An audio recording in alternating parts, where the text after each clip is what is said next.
Right, so we're just gonna take some zip ties, put them around these fork legs up here at the top.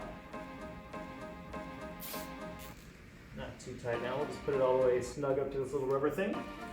Put one on the other side. I'm not even gonna worry about cutting a little extra piece off, we'll just let that stick off for now.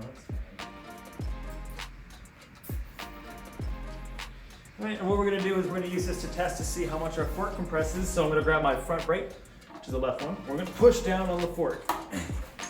So we can see here that it's moved down on both sides. For me, I can see that it is even.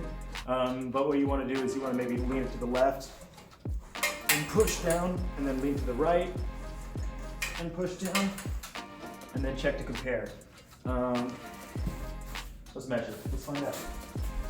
Alright, got our calipers over here, just like every good shop should. Turn this on, let's take a measurement here, let's see what we got.